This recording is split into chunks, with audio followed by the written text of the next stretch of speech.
Somebody on here just messaged me, right? And said that I'm giving the wrong information about the Narcan. I talked to a neurologist. My neurologist, a head doctor, because I fluid in the brain. And then my primary care doctor, 2 specialists, because I had 2 emergency appointments, and I was at the doctor this week. And I was at my head doctor because of the pseudotumor just yesterday to delay the pressures on my eyes. They searched it to make sure what I just said about the Narcans, that people are administering Narcans to people that are not on drugs, opioids and stuff like that, under the influence, 21 and over, and adults only. Because I reported this to my doctors because I was worried about my sleeping medications, my seizure medications, and some of them make me sleepy, and I have fluid in the brain. And she was worried about somebody because sometimes I suffocate in my sleep. She was worried about my safety, and she needed me to see another specialist because other reason, but she was worried about the contact, what's in the Narcan.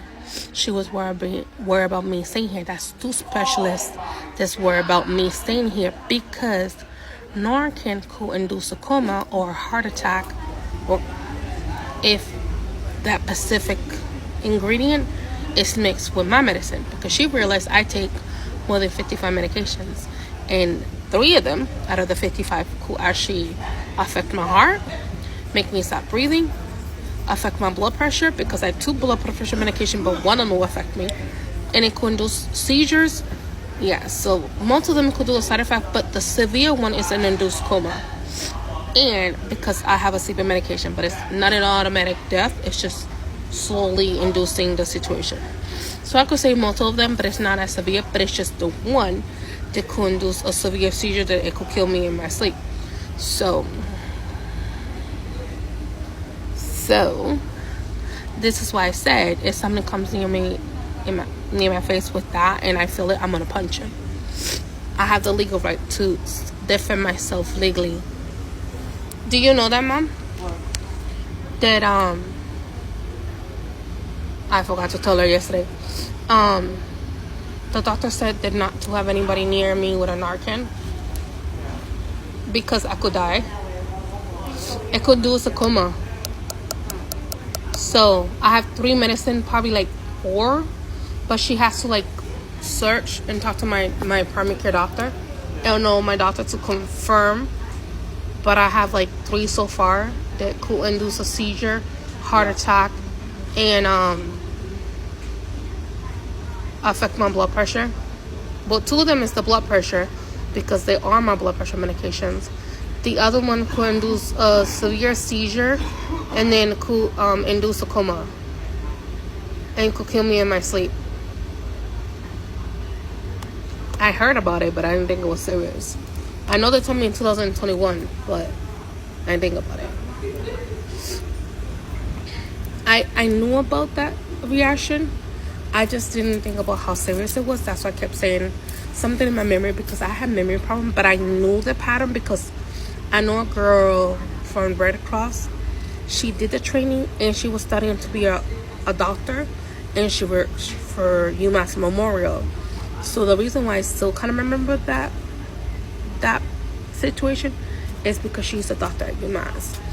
And I told Kyle about it, or Melissa. I think it was Melissa. So I told her about it, that there's a girl. I think her name is Roxy. She's a doctor there now at UMass. I think Roxy T or Roxy L. And she's a doctor in UMass. A pretty blonde young lady. She's a full-grown woman now. Professional, really good. I think she's a like assistant doctor or something like that. But she's a doctor there. And it was like around, my God, around the time that I first became homeless in 2014-15. Well, 2015 I got my Section 8, so it was when I first became homeless after the Department of Employment. So you gotta understand that I first got taught how to use a Narcan in the homeless shelter when I first became homeless from the Department of Children and Family. So I already knew. The second round was when COVID-19 started in 2019 to 2021. I left the wet shelter to go to Salem to a dry shelter, so I didn't have to. And I went to really bad situation. I got attacked at a shelter. And I had a heart attack because it was so traumatic. And I was placed at the heart unit, and they gave me like a medicine to try to drop the heart rate. I couldn't talk. The machine kept beeping, and then that's how I got my apartment. Well, I got a rooming house, and then I was at a psych unit for a week. Then they moved me to the hotel because COVID-19 happened. It was like a Hilton hotel, and then I got my Section 8. The Worcester Housing called me. They were trying to place you somewhere. And then, yeah, so after all that,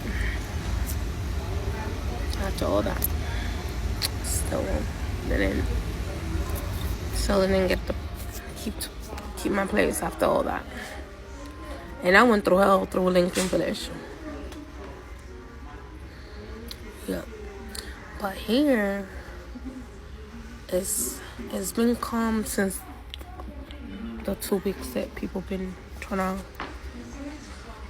be under the influence and all this stuff, and trying to harm themselves and stuff. And it's been quiet, so I'm not trying to jinx it. I can't even knock on wood. What's the plan? Are we going to do the laundry, or you guys going to plan to stay? Huh? Are we going to do the laundry, or you guys going to plan to stay? Are you going to do the laundry next week?